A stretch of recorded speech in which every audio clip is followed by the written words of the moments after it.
वासुकी की कहानी सिर्फ समुद्र मंथन तक नहीं रुकती। उनकी कहानी में है एक कठोर तपस्या जिसने शिव को पिघला दिया, एक श्राप जिसने पूरी नाग जाति को तोड़ दिया, और एक ऐसा त्याग जिसे तीनों लोगों ने याद रखा। क्या वासुकी सिर्फ एक सर्प थे या एक दर्शन, एक जीवन सत्य? आज की इस यात्रा में आप जानेंगे वासुकी की वो कहानियां जो ग्रंथों में दबी रह गईं, वो सच्चाइयां जो आपकी अपनी जिंदगी से सीधी जुड़ती हैं। तो बने रहिए हमारे साथ, क्योंकि ये सिर्फ एक कहानी नहीं, ये उस राजा की गाथा है जिसने खुद को मिटाकर दुनिया को बचाया। वासुकी थे कौन? हमारे पुराणों में, खासकर महाभारत, विष्णु पुराण, शिव पुराण और भागवत पुराण में वासुकी का उल्लेख बड़े ही आदर और श्रद्धा के साथ किया गया है। वासुकी महर्षि कश्यप और उनकी पत्नी कद्रु माता के पुत्र थे। कद्रु को सर्पों की माता कहा जाता है। उनके गर्भ से हजारों नागों ने जन्म लिया, शेषनाग, वासुकी, तक्षक, कर्कोटक, पद्म और भी अनेक। लेकिन इन सब में वासुकी अलग थे। आपने शेषनाग का नाम जरूर सुना होगा। शेषनाग जो भगवान विष्णु की शैया है, जिनके फन पर पूरी पृथ्वी टिकी है। शेषनाग ज्येष्ठ थे, सबसे बड़े। लेकिन वासुकी नागराज थे, नागलोक के राजा। वो जो काम करते थे वो न शेषनाग ने किया न किसी और ने। अगर शेषनाग शक्ति और धैर्य के प्रतीक हैं, तो वासुकी त्याग और भक्ति के। शेषनाग विष्णु की सेवा में है, वासुकी शिव के गले में है। दोनों महान, लेकिन दोनों के रास्ते अलग, दोनों की कहानियां अलग। वासुकी के बारे में ग्रंथों में कहा गया है कि उनके पास एक अद्भुत नागमणि थी जो उनके मस्तक पर चमकती थी। इस मणि की रोशनी इतनी तेज थी कि अंधेरे में भी पूरा नागलोक जगमगा उठता था। उन्हें 9 फनों वाला भी कहा जाता है। हर फन एक दिशा का, एक शक्ति का प्रतीक। उनकी आंखों में एक अजीब सम्मोहन था। कोई भी उनकी आंखों में देखता तो उसे अपनी गलतियां खुद याद आ जाती थी। वो न्याय के राजा थे, ना कमजोर पर अत्याचार करते थे, ना शक्तिशाली से डरते थे। लेकिन उनकी सबसे बड़ी पहचान थी उनकी भक्ति। वासुकी नागलोक के राजा थे। नागलोक यानी पाताल लोक का वो हिस्सा जहाँ सर्पों का साम्राज्य था, जहाँ रत्न माणिक्य से भरे महल थे, जहाँ नाग कन्याएं नृत्य करती थीं, जहाँ ज्ञान की नदियां बहती थीं, और जहाँ वासुकी न्याय और प्रेम के साथ राज करते थे। उनके दरबार में कोई भेद नहीं था, छोटा नाग हो या बड़ा, सबको समान न्याय मिलता था। यही उनकी महानता थी, यही उनका धर्म था। लेकिन दोस्तों, वासुकी की असली कहानी की शुरुआत होती है उस तपस्या से जो उन्होंने भगवान शिव के लिए की थी। बहुत पहले की बात है, जब नागलोक अभी अभी बसा था, जब वासुकी अभी युवा थे।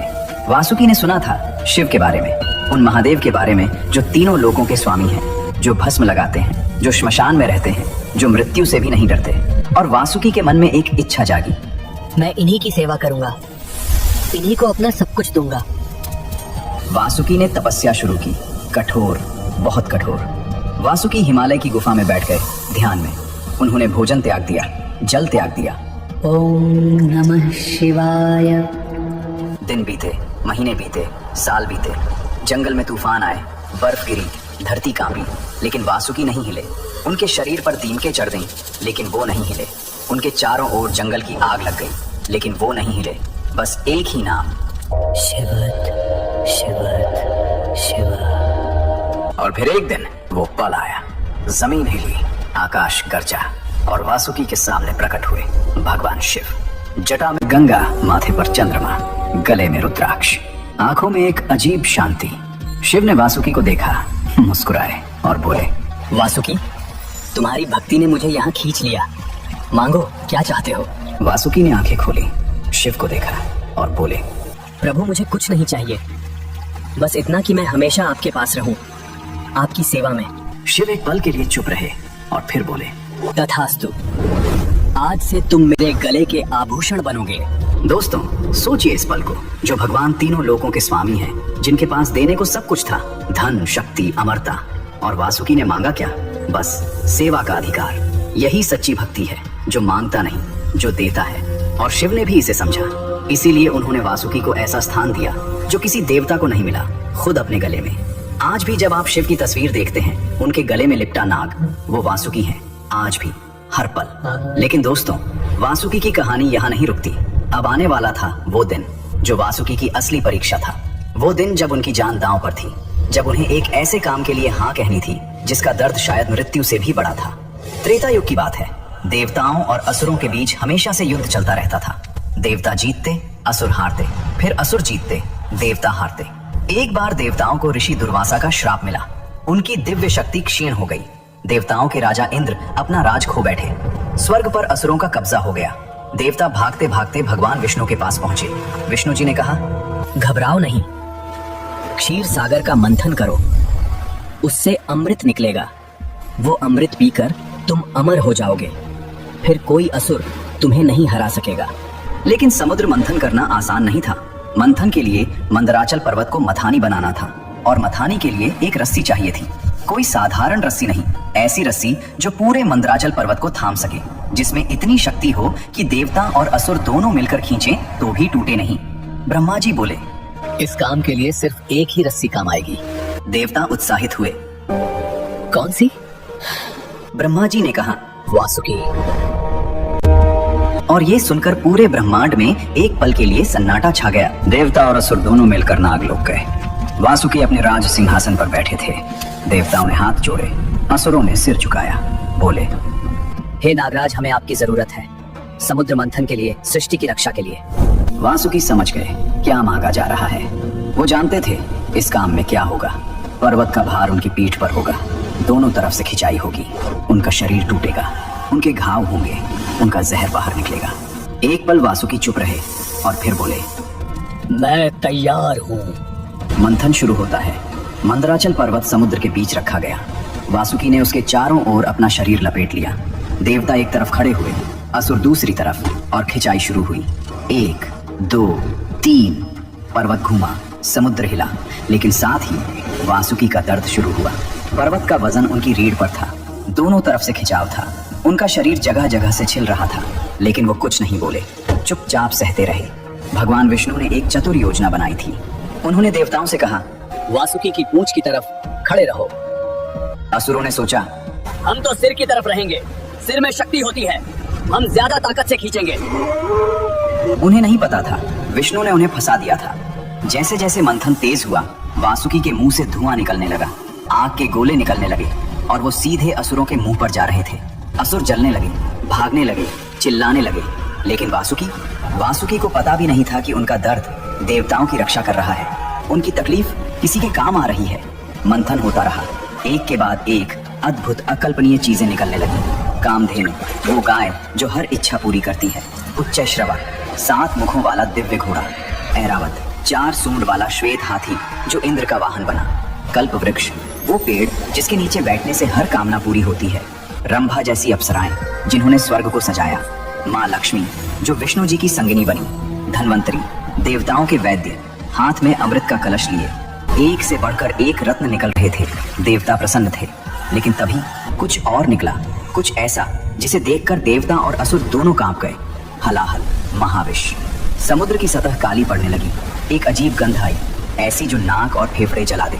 पानी उबलने लगा, पेड़ सूखने लगे, पक्षी आकाश से गिरने लगे, और फिर निकला हलाहल, कालकूट विष, महाविष। ऐसा जहर जो पूरी सृष्टि को एक पल में नष्ट कर सकता था। देवता भागे, असुर भागे, ब्रह्मा जी स्तब्ध हो गए। और वासुकी अभी भी वहीं थे, उसी पर्वत से लिपटे हुए। वो भाग नहीं सकते थे, उन्होंने वचन दिया था। उन्होंने उस हलाहल की गंध महसूस की।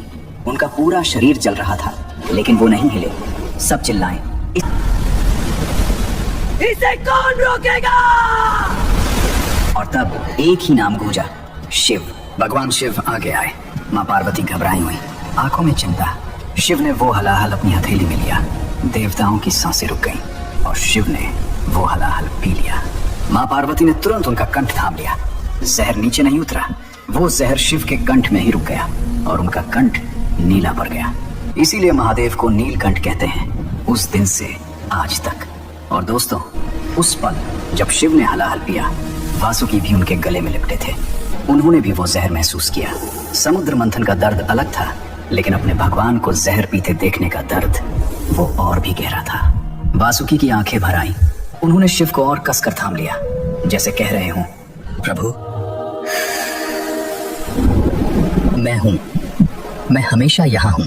और शिव ने अपनी बंद आंखों से वासुकी की उस भावना को महसूस किया और मुस्कुराए। दोस्तों, समुद्र मंथन के बाद भी वासुकी की कहानी खत्म नहीं हुई। एक बार ब्रह्मा जी ने 3 असुरों, तारकाक्ष, विद्युन्माली और कमलाक्ष को वरदान दिया था। इन तीनों ने 3 नगर बनाए, सोने का, चांदी का और लोहे का। ये तीनों नगर मिलकर त्रिपुर कहलाए। वरदान था कि ये तीनों नगर जब एक सीध में आए तभी नष्ट हो सकते हैं, और ये काम सिर्फ एक ही बाण से होगा। असुर अत्याचार करने लगे, देवता फिर परेशान हुए। भगवान शिव ने त्रिपुर नष्ट करने का निश्चय किया। उन्होंने अपना विशाल धनुष उठाया, लेकिन धनुष की डोरी नहीं थी। शिव ने इधर उधर देखा, तभी वासुकी आगे आए, बोले, प्रभु, मुझे अपनी धनुष की डोरी बनाइए। शिव ने वासुकी को देखा, मुस्कुराए और बोले, तथास्तु।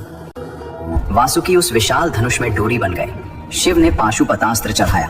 तीनों नगर एक सीध में आए और उस एक बाण से त्रिपुर भस्म हो गया।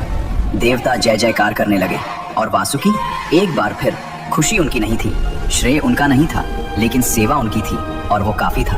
यही वासुकी थे, हमेशा पीछे, हमेशा निस्वार्थ, हमेशा तैयार। दोस्तों, महाभारत काल की बात है। पांडव वनवास पर थे, 12 साल का वनवास, जंगल जंगल भटकना, कभी भूख, कभी खतरा, कभी अकेलापन। एक दिन भीम, जो 5 पांडवों में सबसे बलशाली थे, जिनके शरीर में 1000 हाथियों का बल था, अकेले एक घने जंगल में घूम रहे थे। तभी एक नदी के किनारे उन्हें एक विशाल अजगर मिला, इतना विशाल कि उसने पलक झपकते भीम को अपनी कुंडली में जकड़ लिया। भीम ने पूरी ताकत लगाई, लेकिन वो हिल भी नहीं पाए। जो भीम पहाड़ तोड़ सकते थे, आज एक सर्प की पकड़ में थे। ये कोई साधारण सर्प नहीं था, ये थे नाग वंश के एक महान राजा, जो किसी श्राप के कारण अजगर बन गए थे। श्राप था कि जब कोई ज्ञानी पुरुष उनके सवालों का सही जवाब दे, तभी उनका उद्धार होगा। भीम के पास बल था, ज्ञान नहीं, इसलिए वो असहाय थे। जब बहुत देर तक भीम नहीं लौटे, तो युधिष्ठिर उन्हें ढूंढते हुए वहां पहुंचे। उन्होंने देखा भीम उस विशाल सर्प की पकड़ में है। युधिष्ठिर घबराए नहीं, उन्होंने शांति से उस सर्प से बात की, उनके हर सवाल का सही, गहरा और धर्मयुक्त जवाब दिया, और उस जवाब से उस नाग राजा का श्राप टूट गया। वो मुक्त हो गए। उन्होंने आशीर्वाद देकर प्रस्थान किया। ये बात जब नागलोक तक पहुंची, जब वासुकी को पता चला कि पांडवों ने उनके एक बंधु नाग को श्राप से मुक्त किया, तो वासुकी का हृदय भर आया। उन्होंने भीम को बुलाया और अपना आशीर्वाद दिया। 10,000 हाथियों का बल। भीम जो पहले से ही अजेय थे, अब और भी शक्तिशाली हो गए। दोस्तों, अब तक आपने देखा कि वासुकी ने कितना त्याग किया, कितना दर्द सहा, कितनी बार सबकी मदद की। लेकिन एक दिन ऐसा आया जब वासुकी खुद टूट गए, और इस दर्द की जड़ थी उनकी अपनी माँ कद्रू। हुआ यूं कि एक बार कद्रू और उनकी सौतेली बहन विंता के बीच एक शर्त लगी। शर्त थी, देवताओं के दिव्य घोड़े उच्चैश्रवा की पूंछ किस रंग की है। कद्रू ने कहा काली है, विंता ने कहा सफेद है। जो हारे वो जीतने वाले की दासी बनेगी। अब असलियत ये थी कि घोड़े की पूंछ सफेद थी, यानी कद्रू हारने वाली थी। लेकिन कद्रू को दासी नहीं बनना था, तो उन्होंने अपने नाग पुत्रों को बुलाया और कहा, जाओ उस घोड़े की पूंछ पर लिपट जाओ, बाल बाल काले दिखने चाहिए। कुछ नागों ने डर के मारे हाँ कर दी, लेकिन कई नागों ने साफ मना कर दिया। बोले, माँ ये झूठ है, यह पाप है, हम नहीं करेंगे। कद्रू को गुस्सा आया। उन्होंने उन सभी नागों को श्राप दे दिया, तुम सब एक दिन अग्नि में चलोगे। एक माँ ने अपने ही बच्चों को श्राप दे दिया, सिर्फ इसलिए कि उन्होंने झूठ बोलने से मना किया था, और उस एक श्राप का बोझ पूरी नाग जाति को उठाना था। वासुकी को जब ये पता चला, उनका मन भारी हो गया। वो जानते थे माँ का ये पाप एक दिन भारी पड़ेगा। दोस्तों, ये श्राप सच हुआ। महाभारत के बाद कुरु वंश में एक राजा हुए, जन्मेजय। वो राजा परीक्षित के पुत्र थे और परीक्षित अर्जुन के पोते थे। एक दिन नाग तक्षक ने राजा परीक्षित को डस लिया। परीक्षित की मृत्यु हो गई। जन्मेजय टूट गए। पिता की मृत्यु का दर्द असहनीय था, और वो दर्द धीरे धीरे क्रोध में बदल गया। जन्मेजय ने सोचा, सिर्फ तक्षक को नहीं, पूरी नाग जाति को खत्म करूंगा। उन्होंने एक महायज्ञ शुरू किया, सर्प यज्ञ। ये यज्ञ कोई साधारण यज्ञ नहीं था। इसमें मंत्र पढ़े जाते थे, और हर मंत्र के साथ एक नाग का नाम लिया जाता था, और वो नाग चाहे कहीं भी हो, खिंचता चला आता था, सीधे उस धधकती अग्नि में। मंत्र शुरू हुए, आग धधकने लगी, और नाग एक एक करके उस अग्नि में गिरने लगे। छोटे नाग, बड़े नाग, बूढ़े, बच्चे, माताएं, सब। नागलोक में हाहाकार मच गया। चारों तरफ चीखें थी, रोना था, दर्द था। वो श्राप सच हो रहा था जो कद्रू ने कभी गुस्से में दिया था। और वासुकी, वो नागलोक में बैठे थे और हर उस आवाज को सुन रहे थे। हर मंत्र के साथ एक नाम, हर नाम के साथ एक चेहरा, हर चेहरे के साथ एक याद। यह तो मेरे दरबार का सेवक था, यह तो मेरे भाई का मित्र था, यह तो अभी बच्चा था। वासुकी की आंखें भर आईं। जो राजा कभी नहीं रोए थे, समुद्र मंथन के दर्द में नहीं रोए, त्रिपुर दहन में नहीं रोए, आज रो रहे थे। उनकी प्रजा जल रही थी, उनके भाई जल रहे थे, और वो कुछ नहीं कर सकते थे, क्योंकि ये श्राप था, उनकी अपनी माँ का श्राप। वासुकी के मन में एक ही सवाल था, क्या एक माँ की गलती की सजा हमेशा बच्चों को मिलती है? क्या एक झूठ पूरे वंश को मिटा सकता है? वासुकी ने आंखें बंद की, शिव को याद किया, मन ही मन बोले, प्रभु, मैंने हमेशा सबकी मदद की, आज मेरी मदद करो, रास्ता दिखाओ। दोस्तों, वासुकी की प्रार्थना सुनी गई। दरअसल बहुत पहले जब ये श्राप दिया गया था, तब ब्रह्मा जी ने वासुकी को एक उपाय बताया था। उन्होंने कहा था, वासुकी, तुम्हारी बहन जरत्कारु का विवाह ऋषि जरत्कारु से होगा। उनका एक पुत्र होगा, आस्तिक, और वही आस्तिक एक दिन इस सर्प यज्ञ को रोकेगा। वासुकी को वो बात याद आई। उन्होंने अपनी बहन मनसा देवी की ओर देखा, जो खुद दर्द में थी, खुद रो रही थी। वासुकी ने कहा, बहन, तेरा बेटा ही हमारी आखिरी उम्मीद है। मनसा देवी ने अपने आंसू पोंछे, बोली, भाई आस्तिक जाएगा, हमारा वंश बचेगा। आस्तिक युवा थे, तेजस्वी थे, वेद ज्ञान से भरे हुए। वो उस यज्ञ स्थल पर पहुंचे जहां आग धधक रही थी, मंत्र गूंज रहे थे, हर तरफ भय था। लेकिन आस्तिक निडर थे। उन्होंने वहां वेदों का इतना सुंदर पाठ किया, इतने गहरे ज्ञान की बातें की कि राजा जन्मेजय स्तब्ध रह गए। जन्मेजय ने खुश होकर कहा, मांगो, जो चाहो मांगो। आस्तिक ने एक पल भी नहीं लिया, बोले, राजन, यह यज्ञ रोक दीजिए। जन्मेजय के मन में द्वंद्व हुआ, लेकिन वचन दे चुके थे, वचन से पीछे नहीं हट सकते थे। यज्ञ रुक गया, नाग जाति बच गई। नागलोक में उत्सव हुआ, आंसू और खुशी दोनों एक साथ। और वासुकी, वो झुककर आस्तिक के पैरों में गिर गए, बोले, तुमने आज मेरे पूरे वंश को जीवन दिया, मैं तुम्हारा ऋणी हूँ। एक राजा का सबसे बड़ा धर्म यही था, अपनी प्रजा को बचाना, और वासुकी ने वो धर्म निभाया।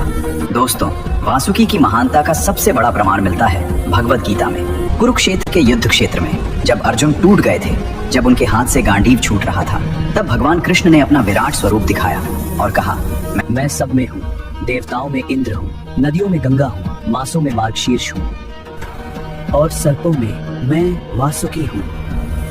गीता का 10वां अध्याय, विभूति योग। जब भगवान ने खुद कहा, सर्पों में मैं वासुकी हूँ, इससे बड़ा सम्मान, इससे बड़ा प्रमाण और क्या हो सकता है। आज भी हर साल श्रावण मास में नाग पंचमी मनाई जाती है। उस दिन नागों की पूजा होती है, दूध चढ़ाया जाता है। ये पूजा किस लिए? वासुकी की याद में, उनके त्याग की याद में, उस राजा की याद में जिसने कभी मांगा नहीं, बस दिया। और हर शिवलिंग पर जो नाग लिपटा है वो वासुकी है। आज भी हर मंदिर में, हर शिवलिंग पर वो आज भी अपने भगवान की सेवा में है। तो दोस्तों, ये थी वासुकी की वो अद्भुत गाथा। वो नाग जिसने तपस्या से शिव को पाया, वो राजा जिसने खुद को रस्सी बनने दिया ताकि अमृत निकले, वो भक्त जिसने हलाहल के दर्द में भी अपने भगवान को थामे रखा, वो रक्षक जिसने अपनी पूरी प्रजा को बचाने के लिए रास्ता निकाला, और वो महान आत्मा जिसके बारे में खुद भगवान कृष्ण ने कहा, सर्पों में मैं वासुकी हूँ। वासुकी हमें सिखाते हैं, सच्ची भक्ति वो नहीं जो मांगती है, सच्ची भक्ति वो है जो देती है। सच्चा राजा वो नहीं जो सिंहासन पर बैठे, सच्चा राजा वो है जो प्रजा के लिए खड़ा हो। और सच्चा प्रेम वो नहीं जो दिखावे में हो, सच्चा प्रेम वो है जो दर्द में भी साथ न छोड़े।